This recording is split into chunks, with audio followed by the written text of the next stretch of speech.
नमस्कार शेतकरी बांधवांनो, सध्या सगळीकडे गव्हाचे पीक जोरात आहे.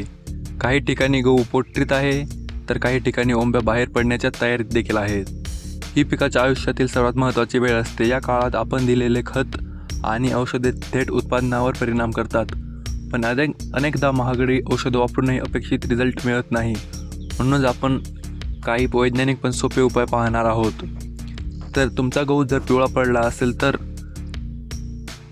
थंडीमुळे अन्न न घेणे हे कारण असू शकते. अशा वेळेस जमिनीतून खत देण्यापेक्षा पानावरून फवारणी करणे फायद्याचे ठरते. उपाय: एका एकरासाठी 180 ते 200 लिटर पाण्यात खालील मिश्रण करून फवारणी करा. 1 किलो युरिया, अर्धा किलो झिंक, 1 किलो मॅग्नेशियम, अर्धा किलो मॅग्नीज सल्फेट, अर्धा किलो फेरस सल्फेट. यामुळे पिकातील क्लोरोफिल वाढते आणि पिवळेपणा जाऊन पीक टवटवीत होते.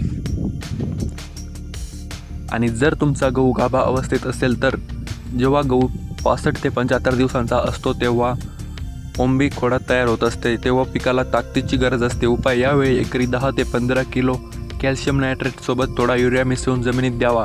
यामुळे खोड मजबूत होते आणि नायट्रोजनची कमतरता भरून निघते. त्यानंतर सर्वात महत्त्वाचे, ओंब्या बाहेर पडतानाचा जादुई स्प्रे. आता येऊया या मुख्य मुद्द्याकडे, ज्याचा उल्लेख आपण सुरुवातीला केला होता. ओंब्या बाहेर पडण्यापूर्वी NPK 05234ची फवारणी करणे म्हणजे पिकांसाठी संजीवनीच आहे. याचे फायदे: यात फॉस्फरस आणि पोटॅश असते, जे ओंबीची लांबी वाढवण्यास मदत करते.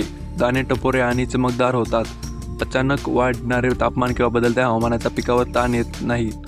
थोडक्यात सांगायचे झाले तर शेतकरी मित्रांनो, गव्हाचे विक्रमी उत्पादन घ्यायचे असेल तर निव्वळ खतांच्या गोण्या ओतून चालणार नाही, तर योग्य वेळी योग्य फवारणी करणे गरजेचे आहे.